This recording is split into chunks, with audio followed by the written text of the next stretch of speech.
ওই সঙ্গে হলো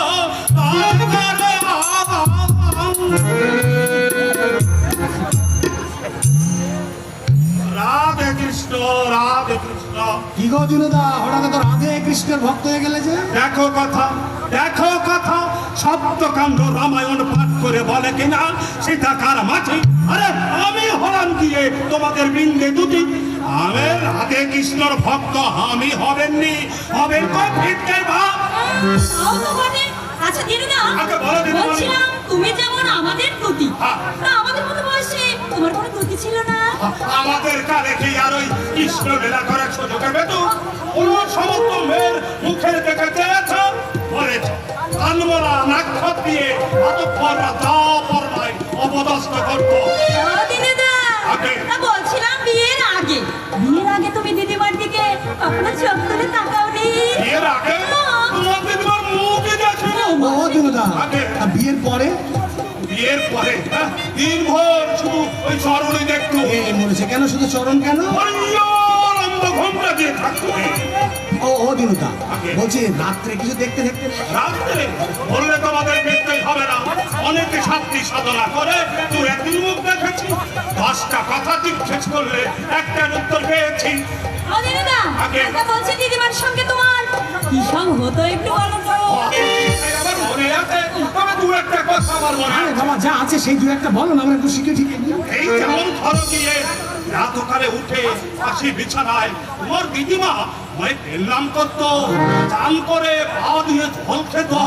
দিদিমা খুব ভক্তি করতো তোমার। এই যে হ্যাঁ? ভক্তির বহরটা শুনলে তো? কি? বাসি বিছানায় প্রণাম, পা ধুয়ে জল খাওয়া। ওসব তো হয়েই গেছে। আমার কথা বলো না দিদিমণি। হ্যাঁ বলি। সতীর চেয়ে বড় এই জগতে সতীর আর কি আছে বলো দিদিমণি? আচ্ছা দিনুদা, আগে আমাদের বিয়ে হলে তুমি খুব খুশি হবে তাই না? আরে সেই কথা কি আর বলতে? আমি তো সেই দিনটার জন্য অপ্রত্যাশ করে বসে রয়েছি। সত্যি দিনুদা? তোমরা ছাড়া এই পৃথিবীতে আর আর কে আছে বলো দিদিমণি? দিনুদা, তোমায় 1 বছরে রেখে অন্তত দেহ রাখলেন, টাকা দিয়ে ঝি রাখলেন কর্তা, কিন্তু ঝি পারবেন কেন? আমি তোমাকে কোলে পিঠে করে এতটা ডাগর করেছি। দিনুদা, তুমি সুখী হলে আমি যে সুখী হব দিদিমণি। ও দিনুদা, তোমার আশা বোধহয় এ জন্মে আর পূর্ণ হবে না। আমার মতো অপাত্রের গলায় তোমার দিদিমণি মালাই পরাবেন। অলক্ষণের কথা মুখে আনলে তো দাদা বাবু, কালে ভক্ষণে যে কথা খেতে যায়। অলক্ষণে নয় গো দিনুদা, এটাই সত্যি। আমার সঙ্গে মস্কারা করছো, রোজ 10 বার দেখা হওয়ার পরেও তারা চিরকুটে দেওয়া নেওয়া করে। দিনুদা, দিনুদা তো বলছি এইসব ব্যাপারে তুমি আবার কাউকে কিছু বলোনি তো? খেতেছো, খেতেছো, এই তো সেদিন আমার হাতে চিরকুটে দেখা কথা। গেল ওই কি হলো দিনুদা? কথা সে কখন তোমাকে ডাকতে পাঠিয়েছে? ও, এই এতক্ষণ তুমি কেন বলোনি? তোমাদের যুগলা মেলন দেখে আমি মরেতে গিয়েছিল দেখে বলবার খুশি ফেলে মুখ হয়ে। চলো চিঠি চলো তো দিদিমণি। হ্যাঁ, চলো তাই চলো। এই দাঁড়াও, দাঁড়াও। কি হলো? আরে বাবা, যাচ্ছ তো যাচ্ছ, কি জন্য ডেকেছে সেটা তো বললে না। আরে বাবা, এমনি ডেকেছে। ও এমনি? আমি ভাবলাম কেউ বোধহয় তোমাকে আমার কাছ থেকে লুট করে নিয়ে যেতে এসেছে। লুট করতে সত্যি সত্যি যদি কেউ আসে, তাহলে ক্ষত্রিয়ের ন্যায় পরাজিত করি সে দুর্জন পামরে, বৃক্ষশুল্কে পানি তব করিব গ্রহ।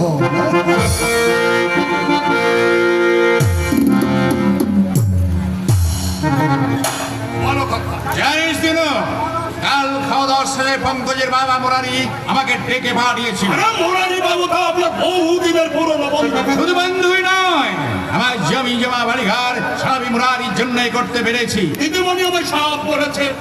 ছোটবেলায় ভাব হারিয়ে দুঃখে দুঃখে কি করে তুমি বর্তমান এলেন, ওই ফলাশাপুর ভাবের সঙ্গে কি করে আপনি বন্ধুত্ব হলো, দিদিমণি কিন্তু কিছুই বলতে পারি না। মুরারি যদি সেদিন আমাকে ঠাঁই না দিত, সাহায্য না করত, আজ বিদ্বান বিপিন বালুজ্জে কোথায় হারিয়ে যেত তা কেউ জানতে পারত না। দেখেছিল কর্তা, তুই তো জানিস নুপুরের সঙ্গে পলাশের বিয়ে দেবো বলে আমি মুরারির কাছে প্রতিশ্রুত। শুধু আমি কেন, এ কথা তো গায়ের সবাই জানে। মুরারি বলার আগে ওদের বিয়েটা দেখে যেতে চাও। খুব ভালো কথা, খুব ভালো কথা। এমন বন্ধুর ইচ্ছে পূরণ করা নিশ্চয় উচিত। দিনক্ষণ দেখে তাড়াতাড়ি বিয়েটা ছেড়ে দাও। তুই এই কথাটা রোজ বলি বলে বলতে পারিনি কথা। এরাও বলে কি দেওয়া যায়? কেন যাবে না? বলি কেন যাবে না? আটকাচ্ছে না কথা।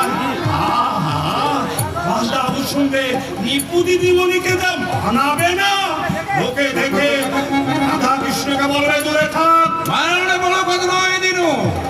দুপুর মা আমার একমাত্র মেয়ে, আর সুখ শান্তিটা আমায় আগে দেখতে হবে। আমি বলি কি কথা, বাবুর সঙ্গে বের হলে দিদিমণি খুব সুখী হবে। তাছাড়া ধরো না কেন, এই আপনি একমাত্র মেয়ে, সব সময় চোখের সামনে রইল। তাছাড়া দেবীপুর থেকে চরম ডাকার কতটুকুনি বা পথ। তাছাড়া দিদিমণিকে দূরে রেখে আমিও কি থাকতে পারবো কথা? ও দিনুদা, এই যে যা ভেবেছি ঠিক তাই। তুমি এখানে এসে গল্প জুড়ে দিয়েছো। আচ্ছা, তোমাকে কি কাজে ভাগ দেওয়া হয়েছিল বলো তো? চিঠির কথা, আরে আমি তো সকালে হ্যাঁ, চিঠি। মানে বাবা, আমার এক বান্ধবীর কাছে লিখেছিলাম, আর সেটাই দিনুদাকে ডাক বাক্সে ফেলতে দিয়েছে। ও দিদিমণি, সে তুমি কালই ফেলে এসেছি। ও দিদিমণি, এই দিনের কাজে তুমি কখনো ফাঁকি পাবেনি। তুমি নাম্বার 1 থাকিবাজ। না। সব থেকে বড় দোষ তোমার কিচ্ছু মনে থাকে না। এটা তুমি ঠিকই বলেছো মা। ওটাই ঠিক বলেনি, ওটাই ঠিক বলেনি। আমার 6 বছর বয়স থেকে এই 6-20 বয়স পর্যন্ত আবত কথা আমার মনে আছে। তবে তোমাদের বাড়ি এনো, তবে কর্তম দেহ রাখলো, কি ফুল সত্তা রাত্রি তোমার দিদিমার সঙ্গে যে কথাগুলো হয়েছে। মনে নেই কেবল একটু আগে আমি যেটা বলেছিলাম সেটা। ও, বাবু চানের কথা তো তুমি ঠিকই বলেছো দিদিমণি। ইদানিং কালে না আমার কিছুই মনে থাকে না। চলো তো শিগগিরি, চলো তো। স্নান করতে আজ একটু আমার দেরি হবে। আমি তো জানবে তার সঙ্গে আমার কিছু জরুরি কথা আছে। এই তো কালে তুমি আমার বাড়ি থেকে এলে, আর তখনই তুমি কথাগুলো সেরে আসতে পারলে না। শুধু কথা হলে সারা যে তোমার তাহলে? মধ্যে যে একটা মস্ত সমস্যা রয়েছে।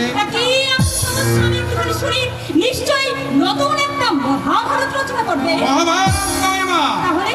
একটা পর্ব, সেই পর্বের নাম হচ্ছে নকুর পর্ব। নতুন গল্প রচনার অনেক সময় তুমি পাবে।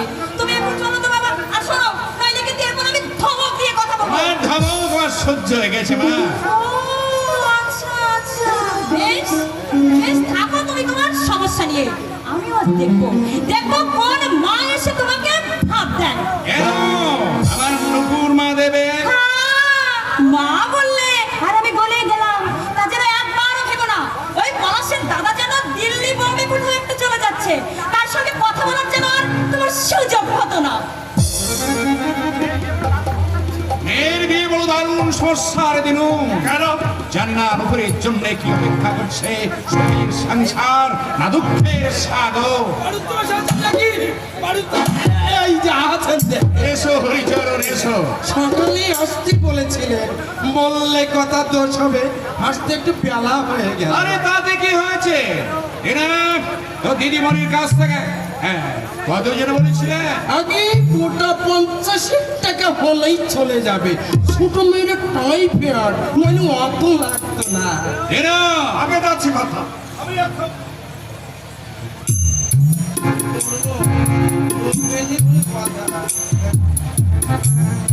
কিছু বলবে নাকি? ছেলে মেয়ে কথা। ছেলে মেয়ে কটা খুব দুর্বল জায়গায় আঘাত করলে বটে। বিষয় হলো ছেলে মেয়ে 3 ঘন্টা পুরোতে চাইনি, 3 ঘন্টা মনে হচ্ছে পুড়ে যাবে। কেন যাবে বলছি বিষয়টা। মানে বউটাকে আমার শাশুড়ি এসে বাপের বাড়ি নিয়ে গেছিল। কেন নিয়ে গেছিল?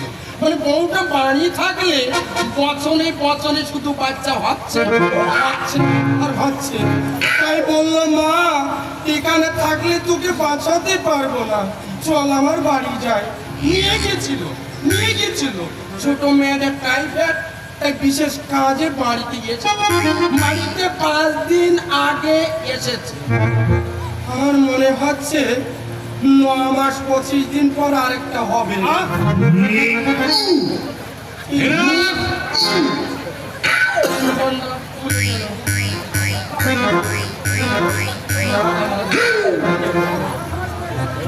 বড় ভালো সময় তুমি এসেছো হরিচরণ। কেন কেন একটা পরামর্শ দাও তো, আমি যার কন্যায় সমস্যায় পড়েছি। এমন কি সমস্যায় পড়েছে? নুপুরের বিয়ের ব্যাপারে আমি খুব মুশকিলে পড়ে গেছি। কেন কেন আমরা তো সবাই জানি ওই মুরারি চাটুর তো মেজো ছেলে পলাশের সঙ্গে হ্যাঁ, একটা মৌখিক কথা হয়ে আছে, পলাশ সবে কলেজে ঢুকেছে। ঢুকেছি।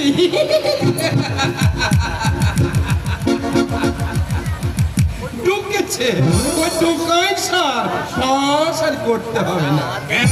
যা গোয়ার মার্কা ছেলে, এই তো সেদিন আমাকে যাচ্ছে তাই পুরো অপমান করলে, বললে কথা দোষ হবে, লঘু গুরু পর্যন্ত জ্ঞান করে না। আর এই জমিগুলো তো সবই ভবতার হালদারের কাছে বাঁধা।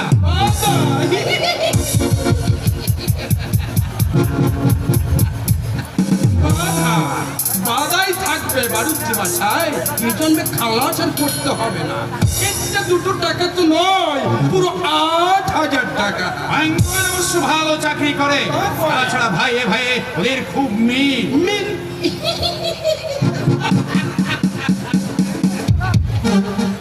মিল মিল যে চিরকাল থাকবে কাউকে দিব্যি দিয়ে বলতে পারে বাড়িতে বাসা।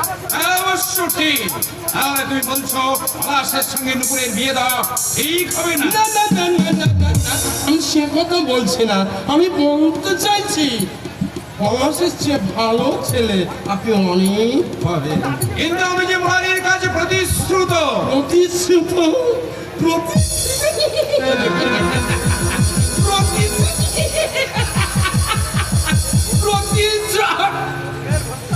প্রতিশ্রুতি চেয়ে বললে কথা দোষ হবে বাড়ুজ্জে মশাই, মেয়ের ভবিষ্যৎটা কি বড় নয়?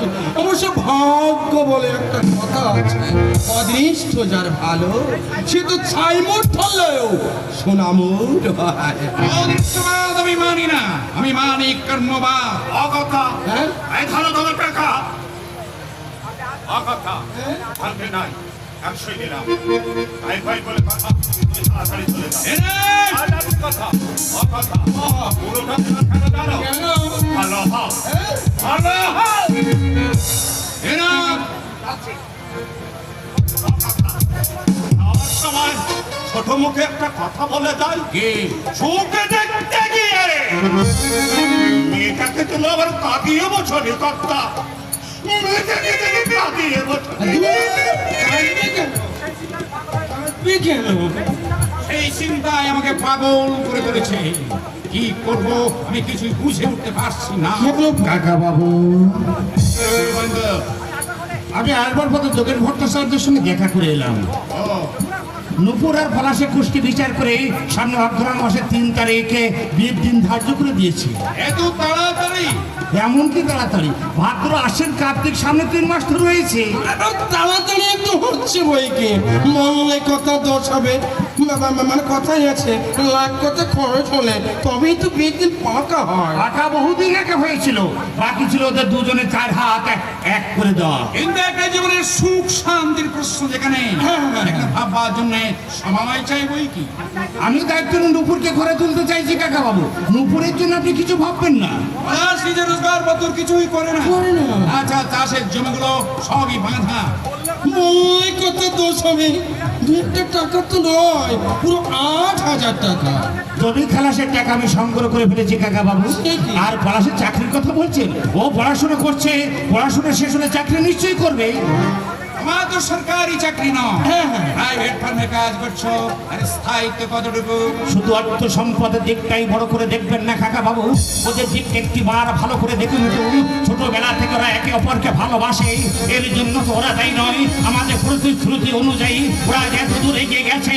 আর যদি কোনো কারণে ওদের বিচ্ছেদ করে দেওয়া হয়, তাহলে ওদের দুটো জীবন হয়তো নষ্ট হয়ে যেতে পারে। বুঝতে পারছি বাঙ্গ, কিন্তু জেনে শুনে বালু চড়ে ঘর বাঁধা কি উচিত? যথার্থ কথা বলেছেন আপনি চুপ করুন। আমার কথা হচ্ছে কাকার সঙ্গে। বললে কথা দোষ হবে, মানে অনিচ্ছ কথাটি কিছু বলেছে না। কাজ কাকা বাবু, আমার একটু ভাবার সময় দাও। সময় আমি অনেক দিতে পারতাম কাকা বাবু, কিন্তু বাবার অবস্থা মোটেই ভালো নয়।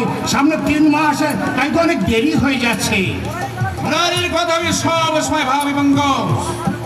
আসার দুপুরের মেলা বসার কথা ভাবছি। আর এও জানি আজ কোনো কারণে ওদের বিচ্ছিন্ন করে ফেললে যে আঘাত ওরা পাবে সারা জীবন ধরেও সে আঘাত ওরা সইতে পারবে না। তবু একটু ভাববার জন্য সময় চাই বলবি। যাই হোক, একটা কিছু জেনে শুনে আমি নিজে গিয়ে বলে আসবো। বেশ, আপনি যা ভালো বুঝবেন তাই করবেন। ওই যাবার বেলা আমি একটা কথা বলে যাই কাকা বাবু, এমন কিছু করবেন না যাতে ওদের দুটো জীবন নষ্ট হয়ে যেতে পারে। একটা কথা মনে রাখবেন, নুপুর যেমন আপনার একমাত্র মেয়ে, পলাশও তেমনি আমার বড় আদরের, বড় গর্বের, বড় স্নেহের ভাই। ওর চোখের জল আমি সইতে পারবো না কাকা বাবু, আমি কিছুতেই সইতে পারবো না, কিছুতেই না।